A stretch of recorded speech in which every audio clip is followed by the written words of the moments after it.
held a court and declared there the worth of ayahs, what he said. That was prior to that final story. That was the thing.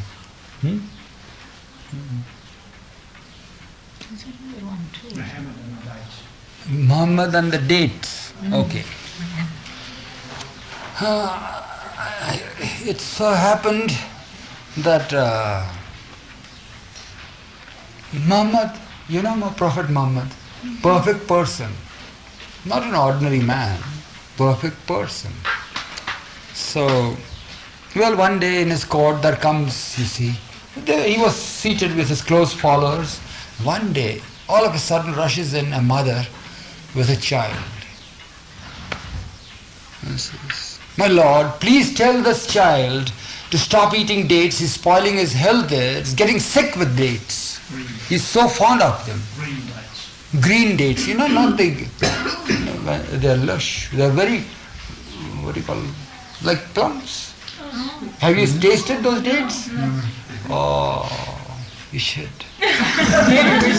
Even I get the taste now, You all haven't even seen one? Not even ever heard of them. They're so juicy. Really? I tell you. Yes, dates. Yeah. We've never heard of them. No. Oh, tell you. How I wish we had. Jacob brought it recently. Yeah. Green dates are juicy. Yeah. Not green, brownish they are. Oh, yeah.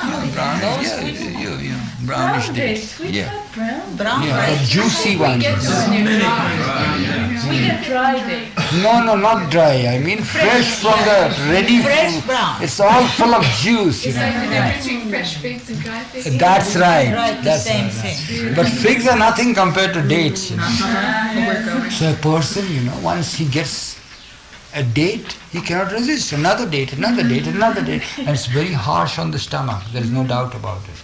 Yeah. So the mother got fed up. The only son, only child there. So he wouldn't listen to anybody. No elders could impress upon him. So she thought that, if she were to go to Muhammad would tell this child something and might impress upon the mind of the child. So the Muhammad looked at the child. He was in the midst of a dissertation or some discourse or something like that with the mandali there. He looked at the child and the mother says, "What you say is right, he shouldn't. Will you not come after a month or so? It is better that you come after a month." So the mother had no other way. She says, right. She folded her hands, bowed down, left the place. She did come. And you know how difficult it is. Means of transportation, you can't come by cars or planes or helicopters like that, you see. And desert regions, you had to walk the distance. She lived at some other city there. She had come all the way to the Lord, bringing the child, trying to save the child from disease and all sorts of things. So she comes again, true to her promise, she comes there. So the Lord receives the child and the mother and pets them and loves them and makes them sit down and asks them how they feel and what's the reason now that you have come. She again repeats the whole thing, you see. And the Prophet then, of course, tries to bring home to this child how dangerous it is to eat a lot of figs. He says 1, 2, 3 a day is all right. It's enough, not more than that. I even don't eat that. So many, you see. I also am fond of dates, but I don't eat. You have to control yourself. They are delicious, they are very good, but now you are young, you won't feel it. But then no sooner you grow older, your intestines won't function properly. It's not healthy to have so many things. So will you give me a promise? Don't you love me? Don't you do this? And he extracted a promise from the child. The child was happy, the mother was happy, he was happy, everybody happy. They all left. After they left, there were some of the people there, they were very intrigued. After all, he took about 10 minutes to tell this to these people. Could he not have said the same thing when she had come there? So the thoughts started running in the minds. Muhammad asked them, "What is it? Why do you all keep quiet like that? What's the matter? Why there's a change in you people? Some of you here, what is it?" So somebody said, "Why didn't you why did you call that woman again? I says, oh, it's terrible, to give advice and to be a preceptor like that. My weakness is that I am very, very fond of figs, worse than the child I am. Unless and until I desist from figs, how can I give an advice to him? So I had to call the mother and the child after a month. And for 1 month I never ate, I never touched a fig. To carry the impact, the force must be there behind it. Unless and until you live that life, there will never be an impact on the heart or the mind of the person whom you advise.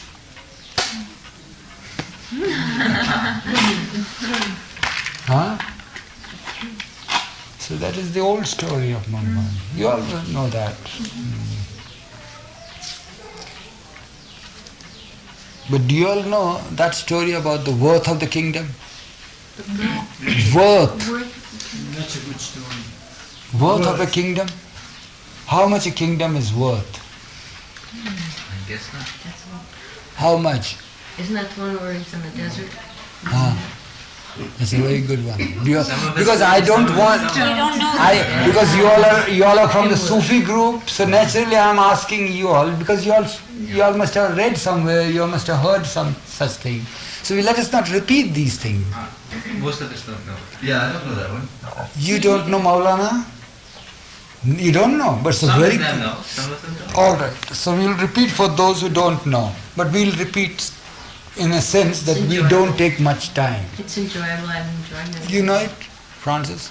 Yeah, I think I heard it. Yeah. When Charles, 2 years ago, Charles came back, a friend of mine, and told me a lot of things he said. That's how you. So it's a very fine, very touching story that throws light on many aspects of our life. To have a perfect master, first of all, on this earth is such a boon.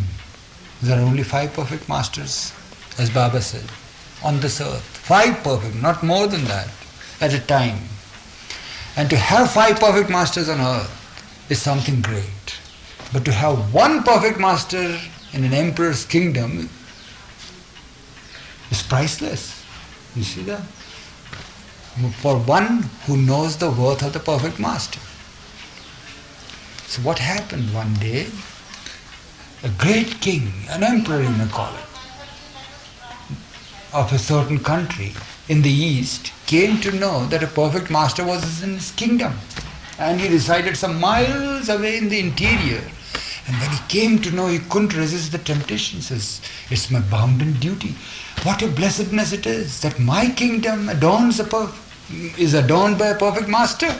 I must go and see him. I must pay my respects. Otherwise, what's the fun in being the emperor? So he goes, and he goes with his courtiers and all that. He was a very wise king. He knew that no amount of wealth, no amount of riches, would ever attract perfect master. They are not concerned with all this sort of show and pomp and wealth and all that. Their attention is only drawn to the one who is humble, who is natural, who is loving. So, although naturally he being the great king, he had sat on a very decorated palanquin there on the camel's back and this and then retinue following and tents and houris and food and horses and everything was there. But he parked all that about 5 miles away from the village of the perfect master, dumped them there, and all went on foot. They were stopped at the entrance, at the approach road, by the watchman. Stop here, please. Who are you? I am the king of the country, the emperor of this country. Oh, he says, very happy to see you. The watchman says, what do you want? He says, we have come to pay our homage to the perfect master. He says, please wait, because the order is, unless and until he orders, I can't permit you, even if you were to take my life. So the king says, of course, gladly we'll wait. Go and take the permission.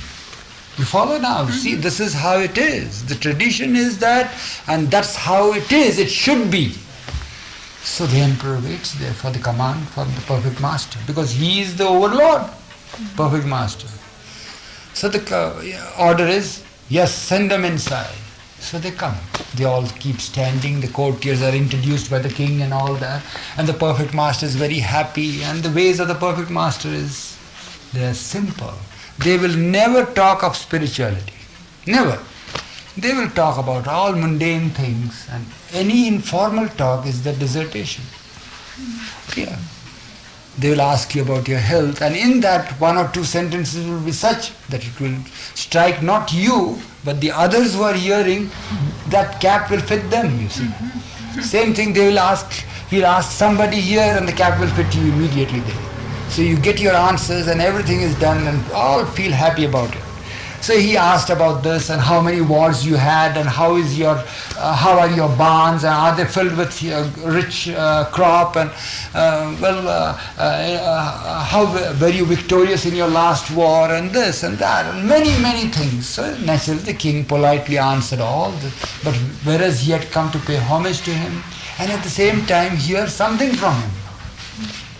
Well, so they had arrived there at this hour, and then it so happened that the conversation led him to about afternoon now. What to do? Late afternoon. And he went on, and how many children you have got, and how many wives you have got, and what has happened, and what about you, and what about him, and what about that fellow, and how did you happen to come, how many days you took to come. That's how they talk. That's how. It's true. It's a fact. So, this is now it's time you go back. So they get up naturally. Perfect master's order is there. You have to get up. So they get up. So the king with folded hands says, Sir, my lord, just a few parting words of advice. We have heard so much from you. Parting words. Oh, he says, you want parting words of advice? What advice should I give? I can tell you of a story, you see, that I remember. That's how they give. They never give anything. They are not the ones to preach from a pulpit. Whatever they say, it's always informal. So he says, do you know of a story? You are a hunter, I believe. That's what the master said. He says, yes, I'm fond of hunting. Oh, that's good. So this story revolves around a great hunter. He was a king, you see. So now he says, well, now this is a story in the story. So he says, here, listen to this. There was a great hunter who went out hunting with his courtiers. He was after a prey. It so happened that the whole day was passed chasing the prey and he couldn't give up the temptations. He went, his steed got tired. He was separated from his courtiers. The steed fell down dead. He was in the midst of a desert now, and he could see the prey escaping him. And he fell down. He was himself exhausted. What could he do? Nowhere to go now. He had even crossed the boundaries of his kingdom. Then he does not know what to do. He has great thirst and he does not know where to find water. Nobody is there to attend to him. He being the great king, he was not used to these circumstances. What to do? So he goes out, tries to crawl and get up, but he's so faint now that he falls down again. He does not know what to do. He sees water at a great distance. He crawls and crawls and crawls. That's his last now. And he goes close to what he thought was water, but it's a mirage. He's disappointed. He's about to drop his body. Just then, the master says, I appear. I am the one there with a pitcher of water, cool water. So the king looks up and says, Sir, you have water? He says, yes. You are thirsty? Says, yes. Can I have it? You'll save my life. I am the king of the country, emperor of the country. Oh, he says, that's good. So you'll have to pay the price for it. So what price you want? What should I give you? Just half of your kingdom will do. Half of my kingdom? Have it. Save my life. Give me that. And he says, I'll wait for it. I'll take the empty pitcher from you. Don't you hurry up. Take your time and drink it. So it takes a lot of time. He's so thirsty. And he takes time. He drinks it slowly. Took about 4 hours to finish that pitcher. So he waited there. Said nothing, not a word was exchanged. And then he parted. Before parting, the king asked, "Sir, tell me where is my kingdom? Which direction should I go?" Look at those hills there. There you have to go. Look at that star now. You have to go there. See that? It was a starry night. So he goes and he goes. He's refreshed now. He gets back his strength and he walks the distance towards that direction and goes. Hours passed by. It's dawn now. And what he finds is that he feels fresh and everything. It's fine. He gets back his vigor. He wants to attend to nature's call. He attends the nature's call there, but he can't pass urine. That's what he found. He couldn't piddle now. So he didn't pay any attention. He got up and started walking again towards his kingdom. Now he enters the fringe of his kingdom there. And he's very happy that he's back in his kingdom. Somebody might recognize him now. Then what happens? But he's loaded now. His bladder is full. He can't pass the urine. What's the matter? Some change in the anatomy has taken place because of that great thirst, and something has happened now. Kidneys don't seem to function properly. What has happened? Something is wrong with. There's a spasm there. Can't piddle. He has a terrible urge. Poison is starting to circulate in his system now. And he is anxious to go back to his palace now, to see any of his medical men there. But he can't. He swoons there. He falls and again revives. The poison has circulated in his body. You know how it is when you get uremia and all sorts of things there. So what happens is, just then when he's about to give up his ghost, the same person appeared. He says, "What ails you now? Haven't you reached your kingdom?" I says, "Oh, it's good you are here by my side. What is it? What do you want now?" He says, "I am unable to throw out. I can't piddle." "So what?" He says. "It's so simple. I got a remedy for it." He says, "Please do give me, please save my life. I am the king." He says, "Yes, I know. Not only that, but I know that I have to take half of your kingdom. You have promised me that." He says, "Yes, I know that. I have promised you." He says, "But please cure me of this." He says, "But you'll have to pay another price for it." He says, "I am ready to pay the price. Please save me from this." He says, "What's the price that I have to pay?" He says, "Half of your kingdom that is left. I am ready to give that in order to save my life." He says, "Do something." He says, he did it and he started passing his urine. The story ends there. The perfect master looks at the king, straight in his face. He says, "You are the king. Remember, with all your activities, you are just to your subjects, I know. You are a great warrior and a great fighter and a great conqueror. But behind your mind, remember, keep this picture in the mind. Half of your kingdom is worth a pitcher of water. The other half of your kingdom is worth throwing the pitcher of that water out of your system." So they were the parting words of advice.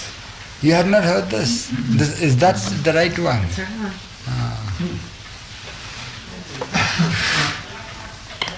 You had not heard this?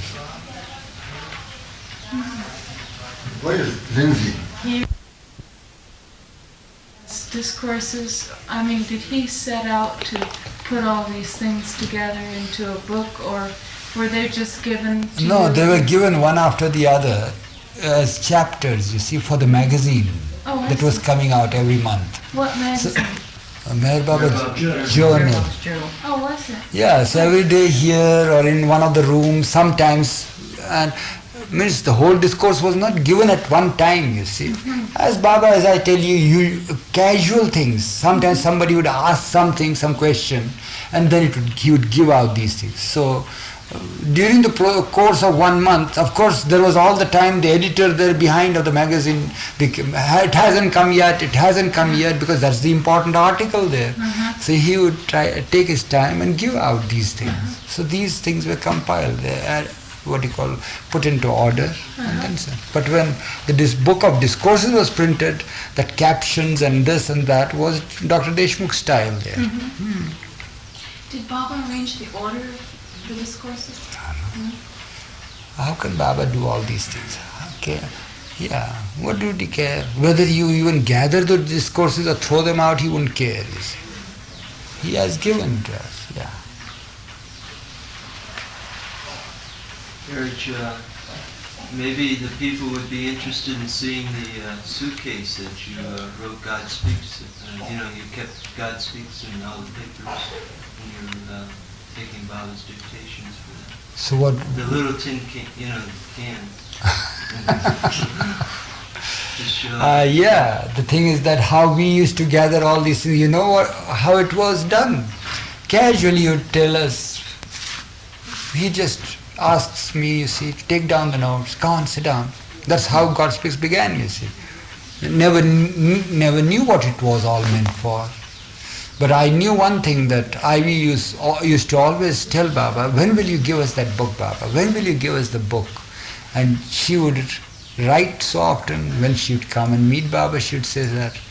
So, Baba one day said, come on, write down. So I used to jot down notes, look at him, jot down, take the dictations and all that, jot down.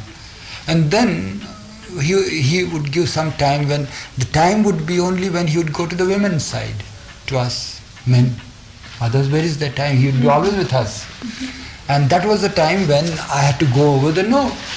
Besides doing other work, besides attending to him, besides cleaning his room, doing his bed, this, that, and so forth. So I would just try to do that, and I had no table, I had nothing of the sort. There was no electricity, nothing of the sort. So I had a little tin suitcase which is still there. So on that I used to write, you see. And then I should do that and make fair copy and do this and do that and all that. And then we were not given a separate room or anything. There were about half a dozen or a dozen people living in the same room. And they would, when Baba leaves, what happens, there's all the time the pent-up feelings are there, and they have to keep quiet, and they burst out into conversation, you see. And loud noise, you see, and somebody would do something, somebody would laugh at something, and somebody would joke and all that. And I wanted quiet, I didn't know what to do. I had to think of some things and nothing. So there was no room there. So we had to take the blanket, you see, and we had our little floor space, So I would just lie down and put a blanket over me to cover myself, so that I can have some sort of quiet room within myself to think of things, you see. That's how I did. So then what happened, I still remember, this went on, From one place, Baba was not stationary. He would carry us from here to there, to that place, Hyderabad, here, Satara, Mahabaleshwar, and so many places. So he would give dictations like that. And all this had to be collected. Every night I had work whenever I was free from his night duty. So in the morning he might have a pleasure to ask, well, read out what was there. Come on. In sequence. So what can I do? I had to read out, I had to prepare myself, I shouldn't disappoint him. So everything had to be in order, meticulously. So I had to slog for it. And in Satara, what happened in Satara, we had to go out begging for food. While we were doing this, there was another chore, and we had to go out a certain time that Baba had given time, and I was deeply engrossed. So Donkin and others also had to go. So they used to get peeved, you see. Little delay, they were very hungry, and my hunger and thirst had vanished. I don't know where, because I was so much engrossed, and there was that fright also that Baba might ask me any time. I must keep myself prepared and all that. So I still remember, one day I was writing there, and he came forward and took my legs and pulled me out of the door. Yes. Yeah. Baba did? No, Donkin. Oh. He says, come on now, leave this whole damn thing away from here. And let's go for a food now. I still remember that. And in Hyderabad, I don't know, he came one day, you see, got so wild. that he was taking a bath there, and I was writing outside the bathroom, you see, like that. And he came there with a towel, soaked with water, and he just rinsed that, you see. What do you call that? Wrung that, yeah. On your writing? On the writing there. Eruch, come on now, get out of this, you'll get mad. Come on, get out of it. That's how it is. How long did it take to do it? Yeah. God speaks. I don't know. Long time. Because Baba never dictated it one stretch. It took long. Just as we are sitting here now, sometimes he gets a mood, sometimes there are some occasions, something like that. But it always weighed on my head, But what period of time was this? I don't even remember. The Bal Nath will ask. We should ask him. The 50s or the 40s? Time, I will never remember any time, I tell you, the years or anything. Yes, must be something. When was it first published? I don't know even that. 50s. 55. So it must have started in the 50s. In the early 50s. Yeah. Because it must be, because I remember begging period was there. So we had to go for a food, to beg for a food, and come back after that. And eat whatever we have gotten begging, and then start writing there. So that was also during the new life that you were... Yeah. Baba used to correct it if you read it back. Of course, every time, yeah. And then he would correct it, and I think that it is now right now. Then again Baba says reread it, and then he would add something in it, so I'll have to make another fair copy of it.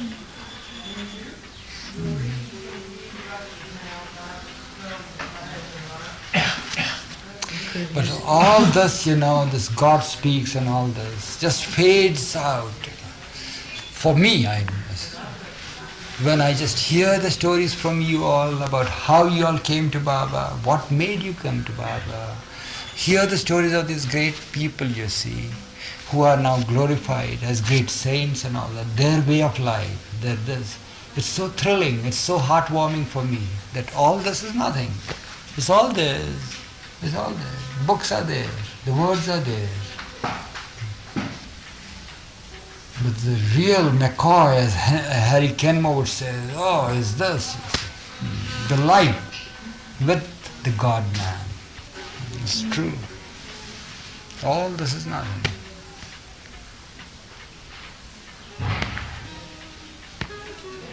You want to hear life with the God-man? One more story? Yes. In which we had promised somebody about the thief, vocation of a thief. Yeah.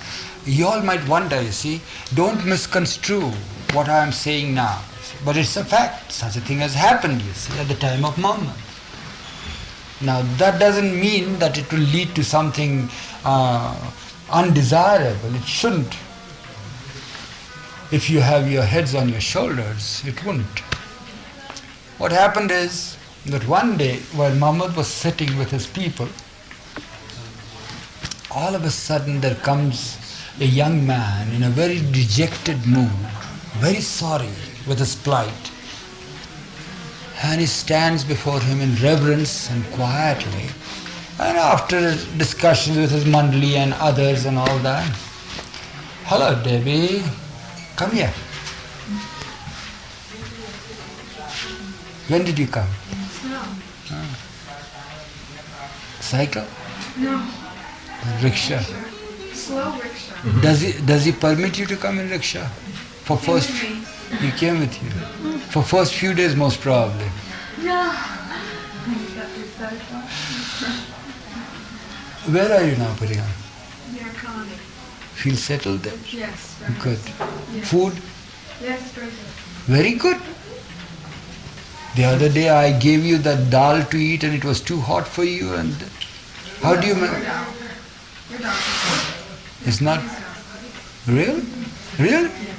That's good. You are teaching them to cook. Comes with a sigh on his lips, and he looks at the Lord, and the Lord says, "What ails you? Why are you so worried?" He says, "Lord, I don't know. Tell me, what should I do to earn my livelihood?" So he looks at him and says, "It's so simple. Same vocation as your father's. Go. And the man got stunned, yes. He didn't know what to do. The Lord has said that. How could he do that? And all those the followers of Muhammad, the close ones who were seated, they were very much displeased with this man's look. He should have been very pleased with what Lord had commanded. He should have carried out. But he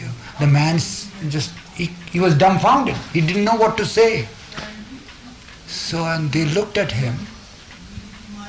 So Muhammad looks at the man and says, aren't you pleased with what I said? He couldn't answer. So the Muhammad begins to help him now. What was your father? What did he do? After great hesitation he says, my father was a thief. So he says, that's good. Follow the vocation of your father, I said, go ahead. And he says, well, now his conscience was clear, you see. He thought that Muhammad did not know. That's how the mind plays. Although he says, he was a thief himself, but it seemed through some great good luck, he came in contact with people of Muhammad, and then he knew that Muhammad wouldn't want us to commit robbery, so he left off that vocation. He was following the vocation of his father, but he had left off. And he was starving because he was no good at any other profession. He was a thief by profession. So what to do now? So that's why he came to Muhammad. And instead of trying to wean him out of that profession, Muhammad simply said, come on, follow the vocation of your father. He again throws him inside that. So he was stunned. That's why he was stunned. So now his conscience is clear that now the Lord himself said that, come start with that same profession, become